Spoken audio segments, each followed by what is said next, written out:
നമസ്കാരം. ഈ കാർഡിൽ നിന്ന് നമുക്ക് തുടങ്ങാം. ദൈവതുല്യൻ കാരണഭൂതൻ പിണറായി വിജയനാണ് എന്നുള്ള ഒരു കാർഡ്. ശബരിമല സ്വർണ്ണ കവർച്ച കേസിൻ്റെ അന്വേഷണം ആദ്യഘട്ടത്തിൽ ഉണ്ണികൃഷ്ണൻ പോറ്റിയുടെ അറസ്റ്റിൽ നിന്ന് ആരംഭിച്ച ഘട്ടത്തിൽ തുടങ്ങിയതാണ്. കേരളത്തിലെ മാധ്യമങ്ങളുടെയും പ്രതിപക്ഷത്തിൻ്റെയും ഒരു ഇരട്ടത്താപ്പ്. അതായത് അന്വേഷണം മുന്നോട്ട് പോകുമ്പോൾ ഇത് ഇന്ന ആളിൽ എത്തിക്കണം എന്ന് 5 വർഷം മുമ്പ് നയതന്ത്ര സ്വർണ്ണക്കള്ളക്കടത്ത് കേസ് കാലത്ത് നടത്തിയ അതേ ബ്ലൂ പ്രിൻ്റാണ് ഇവിടെയും അപ്ലൈ ചെയ്യാൻ ഉദ്ദേശിച്ചത്. അതായത് ഒരാളെ അവർ കണ്ടിട്ടുണ്ട്, ഇന്ന ആളാണ് അതിൻ്റെ ഒന്നാമത്തെ ആൾ, അയാളാണ് ഇതൊക്കെ പറഞ്ഞ് ചെയ്യിച്ചത് എന്നുള്ള ഒരു ബ്ലൂ പ്രിൻ്റ്. അത് പിണറായി വിജയനായിരുന്നു.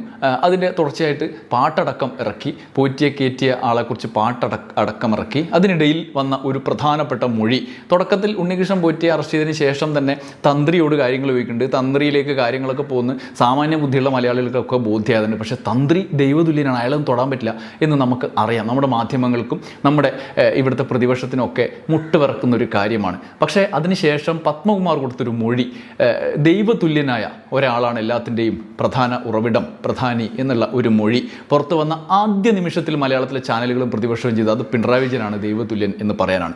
ആ മൊഴിയിൽ തന്നെ വ്യക്തമാണ് ആരാണ് ദൈവതുല്യൻ. ദൈവത്തോട് അടുത്ത് നിൽക്കുന്ന ആൾ തന്ത്രിയാണ് എന്ന് വ്യക്തമാണ്. തന്ത്രിയെ സംരക്ഷിക്കുന്നതിനും പ്രധാനപ്പെട്ട തരത്തിൽ ഇതിൽ കുടുങ്ങും എന്ന് നമുക്ക് ബോധ്യമായ ആളുകളെ സംരക്ഷിച്ച് മുന്നോട്ട് കൊണ്ടുപോകുന്നതിനും ആസൂത്രിതമായൊരു നീക്കം ഇക്കാര്യത്തിൽ നടന്നിട്ടുണ്ട്. ഇപ്പം ഞാനിത് പറയാൻ കാരണം ഏറ്റവും ഒടുവിൽ തന്ത്രി അറസ്റ്റിലായ കാര്യമാണ്.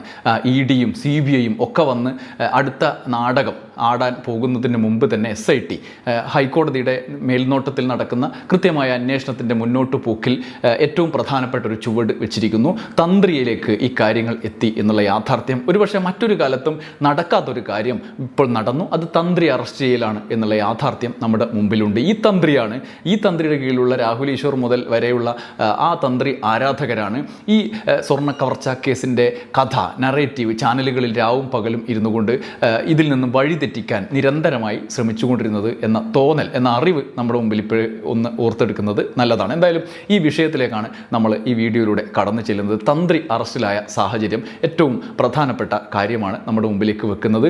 5 വർഷം മുമ്പ് കേരളത്തിൽ നടന്നൊരു സ്വർണ്ണക്കള്ളക്കടത്ത് കേസിന് സമാനമായ കാഴ്ചയിലേക്ക് നമ്മൾ പോവുകയാണ്. EDയും CBIയും വന്നതിന് ശേഷം എന്താണ് നടക്കുക എന്ന് ഈ തന്ത്രി അറസ്റ്റിലായതിനു ശേഷമുള്ള കാര്യങ്ങൾ ആലോചിച്ചാൽ നമുക്ക് മനസ്സിലാവും. നമുക്ക് അത് ഈ വീഡിയോയുടെ അവസാനം ഏറ്റവും ആകാംക്ഷയുള്ള ആ കാര്യം വിശദമായി തന്നെ പരിശോധിക്കണം. അതിലേക്ക് വരുന്നതിന് മുമ്പ് തന്ത്രി അറസ്റ്റിലായ പശ്ചാത്തലം, സാഹചര്യം ഒക്കെ നമുക്ക് പരിശോധിക്കേണ്ടതുണ്ട്. ഇന്നത്തെ മാതൃഭൂമിയുടെ ഓൺലൈൻ എഡിഷനിൽ വന്ന അറസ്റ്റിലായ വാർത്ത ഞാൻ അതുപോലെ നിങ്ങൾ മുമ്പിൽ അവതരിപ്പിക്കാം. വെള്ളിയാഴ്ച പുലർച്ചെ SIT ഓഫീസിൽ മണിക്കൂറുകൾ നീണ്ട ചോദ്യം ചെയ്യൽ, ഒടുവിൽ ഉച്ച കഴിഞ്ഞ അറസ്റ്റ്. ശബരിമല സ്വർണ്ണക്കൊള്ളയിൽ SIT നടത്തിയ നിർണായക നീക്കമായിരുന്നു വെള്ളിയാഴ്ചയുണ്ടായ തന്ത്രി കണ്ഠരര് രാജീവരുടെ അറസ്റ്റ്. വെള്ളിയാഴ്ച പുലർച്ചെ 4 മണിയോടെയാണ് കണ്ഠരര് രാജീവര് ചോദ്യം ചെയ്യലിനായി SITയുടെ മുന്നിൽ ഹാജരായത്. സഹായിയായ നാരായണ നമ്പൂതിരിയും തന്ത്രിക്കൊപ്പം ഉണ്ടായിരുന്നു. ചോദ്യം ചെയ്യൽ മണിക്കൂറുകൾ നീണ്ടു. ക്രൈംബ്രാഞ്ച് മേധാവി H വെങ്കടേഷും തന്ത്രിയെ വിശദമായി ചോദ്യം ചെയ്തു. ഇതിന് പിന്നാലെയാണ് വെള്ളിയാഴ്ച ഉച്ച കഴിഞ്ഞ് 3 മണിയോടെ തന്ത്രി കണ്ഠരര് രാജീവരുടെ അറസ്റ്റ് രേഖപ്പെടുത്തിയെന്ന വാർത്തയും പുറത്തു വന്നത്. ശബരിമല സ്വർണ്ണക്കൊള്ള പുറത്തു വന്നതു മുതൽ സംശയനിഴലിലുണ്ടായിരുന്ന പേരുകളിൽ ഒന്നായിരുന്നു കണ്ഠരര് രാജീവരുടേത്. ഉണ്ണികൃഷ്ണൻ പോറ്റിയുമായി തന്ത്രിക്ക് അടുത്ത ബന്ധമുണ്ടായിരുന്നതായി മുൻ ദേവസ്വം പ്രസിഡന്റും കേസിലെ മറ്റൊരു പ്രതിയുമായ A പത്മകുമാർ മൊഴി നൽകിയതോടെ കുരുക്ക് മുറുകി. മാത്രമല്ല, സ്വർണ്ണപ്പാളികൾ പുറത്തു കൊണ്ടുപോകാൻ അനുവാദം നൽകി തന്ത്രി നൽകിയ കുറിപ്പിലും ദുരൂഹതകൾ ഉയർന്നു. നേരത്തെ തന്ത്രിമാരായ കണ്ഠരര് രാജീവരിൽ നിന്നും കണ്ഠരര് മോഹനരിൽ നിന്നും SIT മൊഴി രേഖപ്പെടുത്തിയിരുന്നു. തന്ത്രിയിലേക്ക് എത്തിയ പ്രധാനപ്പെട്ട മൊഴി പത്മകുമാറിൻ്റേതായിരുന്നു. പത്മകുമാർ ഉണ്ണികൃഷ്ണൻ പോറ്റിക്ക് തന്ത്രിയുമായും മന്ത്രിയുമായിരുന്ന കടകംപള്ളി സുരേന്ദ്രനുമായും അടുത്ത ബന്ധമുണ്ടായിരുന്നതായാണ് അറസ്റ്റിലായതിനു ശേഷം പത്മകുമാർ മൊഴി നൽകിയിരുന്നത്. താൻ പരിചയപ്പെടുന്നതിന് മുമ്പ് തന്നെ പോറ്റി ശബരിമലയിലുള്ള വ്യക്തിയായിരുന്നതും തന്ത്രി കുടുംബത്തിൻ്റെ ആളായിട്ടാണ് പോറ്റി ശബരിമലയിൽ പ്രവർത്തിച്ചിരുന്നതെന്നും പത്മകുമാറിൻ്റെ മൊഴിയിൽ ഉണ്ടായിരുന്നു. ഒടുവിൽ കടകംപള്ളിയും ഈ സംശയത്തിലേക്ക് വിരൽ ചൂണ്ടുന്ന മൊഴി SITക്ക് നൽകി സ്ഥിരീകരിക്കപ്പെട്ട മൊഴി നൽകി. അതേസമയം ഈ പ്രശ്നത്തിലെ ഇതിലെ ഇദ്ദേഹത്തിൻ്റെ മൊഴി, നമ്മൾ തുടക്കത്തിൽ പറഞ്ഞ ദൈവതുല്യർ എന്ന മൊഴിയുടെ പശ്ചാത്തലം പ്രധാനമാണ്. അതാണ് അടുത്തത്. ശബരിമല സ്വർണ്ണക്കൊള്ളയിൽ ദൈവതുല്യരായ പലരും ഉൾപ്പെട്ടതായി ദേവസ്വം ബോർഡ് മുൻ പ്രസിഡന്റായിരുന്ന പത്മകുമാർ പറഞ്ഞിരുന്നു. ദൈവതുല്യരായി കാണുന്ന പലരും ഇതിനകത്തുണ്ടെങ്കിൽ എന്ത് ചെയ്യാൻ പറ്റുമെന്നായിരുന്നു പത്മകുമാർ മാസങ്ങൾക്ക് മുമ്പ് പറഞ്ഞത്. എന്നാൽ അത് തന്ത്രിയെക്കുറിച്ചാണോ എന്ന ചോദ്യങ്ങൾക്ക് അദ്ദേഹം മറുപടി പറഞ്ഞതില്ല. ഊഹിക്കാവുന്നതാണ്, പക്ഷേ മാധ്യമങ്ങൾ ഊഹിച്ചത്, ഏഷ്യാനെറ്റ് അടക്കമുള്ള മാധ്യമങ്ങൾ ഊഹിച്ചത്, പ്രചരിപ്പിക്കാൻ ശ്രമിച്ചത് അത് പിണറായി വിജയനാണ് എന്നായിരുന്നു. ദൈവതുല്യരായ എത്രയോ പേരുണ്ടെന്നായിരുന്നു ഇതേക്കുറിച്ച് കണ്ഠരര് രാജീവരുടെ പ്രതികരണം. പത്മകുമാർ പറഞ്ഞ ദൈവതുല്യർ ആരാണെന്നത് താൻ എങ്ങനെ അറിയാനാണെന്നും അദ്ദേഹം ചോദിച്ചു. പിന്നീട് ആഴ്ചകൾക്ക് ശേഷം കോടതിയിൽ മാധ്യമപ്രവർത്തകർ ഇതേക്കുറിച്ച് പ്രതികരണം തേടിയപ്പോഴും പത്മകുമാർ മറുപടി പറഞ്ഞില്ല. ആരെക്കുറിച്ചാണ് ദൈവതുല്യർ എന്ന് പറഞ്ഞതെന്ന് ചോദിച്ചപ്പോൾ വേട്ട നായ്ക്കളല്ല എന്നായിരുന്നു പത്മകുമാറിൻ്റെ മറുപടി. ദൈവതുല്യൻ ശവന്തീനിയല്ലെന്നും എല്ലാം അയ്യപ്പൻ നോക്കിക്കോളുമെന്ന് പത്മകുമാർ അന്ന് പറഞ്ഞിരുന്നു. പത്മകുമാർ ഈ പ്രതികരണം നടത്തിയ അതേ ദിവസമാണ് മുൻ മന്ത്രി കടകംപള്ളി സുരേന്ദ്രനെയും ദേവസ്വം ബോർഡ് പ്രസിഡന്റായിരുന്ന PS പ്രശാന്തിനെയും SIT ചോദ്യം ചെയ്തതെന്ന വാർത്തയും പുറത്തു വരികയാണ്. ഈ സാഹചര്യത്തിലാണ് ഏറ്റവും പ്രധാനപ്പെട്ട ദേവസ്വം ബോർഡ് പ്രസിഡന്റായിരുന്ന കടകംപള്ളിയുടെ മൊഴി പോലീസ് എടുക്കുന്നത്. അതിൻ്റെ കൂടി തുടർച്ചയായിട്ടാണ് ബാക്കി കാര്യങ്ങൾ സംഭവിക്കുന്നത് എന്നാണ് പ്രധാനപ്പെട്ട കാര്യം. ഇനി കണ്ഠരര് രാജീവരുടെ മൊഴിയാണ് ഏറ്റവും കൗതുകകരമായിരുന്നത്. അദ്ദേഹം ഒരുപക്ഷെ തന്ത്രിയാണല്ലോ, ദൈവത്തിൻ്റെ നെക്സ്റ്റ് ആളാണ്, അതുകൊണ്ട് തൊടില്ല എന്നാണ് വിചാരിച്ചത്. ഒരുപക്ഷെ മറ്റൊരിക്കലും നടക്കാത്തൊരു കാര്യം ഇപ്പം നടന്നു എന്ന് തന്നെ നമ്മൾ വിചാരിക്കേണ്ടതുണ്ട്. കണ്ഠരര് രാജീവരുടെ മൊഴി എന്താണ് എന്നുകൂടി നോക്കാം. സ്വർണ്ണക്കൊള്ളയിൽ SIT അന്വേഷണത്തിനിടെ തന്ത്രി കണ്ഠരര് രാജീവരിൽ നിന്ന് മൊഴിയെടുത്തപ്പോൾ ഉണ്ണികൃഷ്ണൻ പോറ്റിയെ അറിയാം എന്ന് തന്നെയാണ് അദ്ദേഹം മറുപടി നൽകിയത്. ശബരിമലയിൽ ഒട്ടേറെ വഴിപാടുകൾ നടത്തുന്ന ഭക്തൻ എന്ന നിലയിലും പൂജാരിയുടെ സഹായി എന്ന നിലയിലും പോറ്റിയ പരിചയമുണ്ടെന്നായിരുന്നു മൊഴി. സ്വർണ്ണപ്പാളികൾ പുറത്തു കൊണ്ടുപോയത് ദേവസ്വം ബോർഡിൻ്റെ തീരുമാനപ്രകാരമാണ്. സ്വർണ്ണപ്പാളികൾ പുതുക്കാൻ ആവശ്യപ്പെട്ടപ്പോൾ ദേവഹിതം നോക്കി അനുമതി നൽകുക മാത്രമാണ് ചെയ്തതെന്നും ഇക്കഴിഞ്ഞ നവംബറിൽ തന്ത്രിമാരായ കണ്ഠരര് രാജീവരും മോഹനരും മൊഴി നൽകി. ഇതേസമയം പോറ്റിയെ കൊണ്ടുവന്നത് താനല്ലെന്നും കണ്ഠരര് പിന്നീട് മാധ്യമങ്ങളോട് പ്രതികരിച്ചിരുന്നു. അതായത് ഏറ്റവും പ്രധാനപ്പെട്ട കാര്യം ഇതാണ്, ഒരു അമ്പലത്തിൻ്റെ പരമാധികാരിയായി നിൽക്കുന്ന ആളെന്ന നിലയിൽ തന്ത്രിയുടെ ഒരു അനുമതിയില്ലാതെ ഒരൊറ്റ പരിപാടി നടക്കില്ല. ആദ്യത്തെ ചോദ്യം ചെയ്യൽ തന്നെ അദ്ദേഹം പറഞ്ഞ മൊഴിയിലെ വൈരുദ്ധ്യം പ്രധാനമാണെന്ന് തന്നെ നമ്മൾ ഇത് സംബന്ധിച്ചൊരു വീഡിയോ ന്യൂസ് അറ്റ് ന്യൂസിൽ ചെയ്തിരുന്നു എന്നാണ് നിങ്ങൾക്ക് ഓർമ്മയുണ്ടോയെന്നറിയില്ല, ചെയ്തിരുന്നു. അന്ന് തന്ത്രിയിലേക്ക് കാര്യങ്ങൾ എത്തിയപ്പോൾ തന്നെ പ്രതിപക്ഷം ഒരാഴ്ചയോളം പിൻവലിഞ്ഞു. മാധ്യമങ്ങളും ഈ ചർച്ചയൊക്കെ ഒഴിവാക്കി വേറെ പരിപാടി പിടിക്കാൻ പോയി.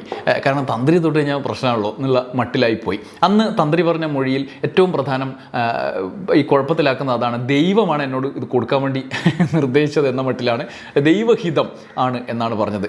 അപ്പോൾ നമുക്ക് സ്വാഭാവികമായിട്ട് ഊഹിക്കാവുന്നതേ ഉള്ളൂ, ഇങ്ങനെ പിടിക്കപ്പെടുമെന്നായപ്പോൾ ദൈവത്തിൻ്റെ തലയിൽ വെച്ച് രക്ഷപ്പെടാനുള്ള ശ്രമമാണ് നടത്തിയതെന്ന്. ഇതിൻ്റെ പിന്നാലെ ഒരു കുറിപ്പിലെ പരാമർശം ശ്രദ്ധേയമായി ഈ അന്വേഷണത്തിനിടയിൽ വന്നു. 2019 സ്വർണ്ണപ്പാളി തട്ടിപ്പ് കഴിഞ്ഞ വർഷം പുറത്തിറങ്ങിയപ്പോൾ ആദ്യ അന്വേഷണം നടത്തിയ ദേവസ്വം വിജിലൻസിൻ്റെ റിപ്പോർട്ടിൽ തന്ത്രിയുടെ ഒരു കുറിപ്പിനെ പറ്റി സൂചിപ്പിച്ചിരുന്നു.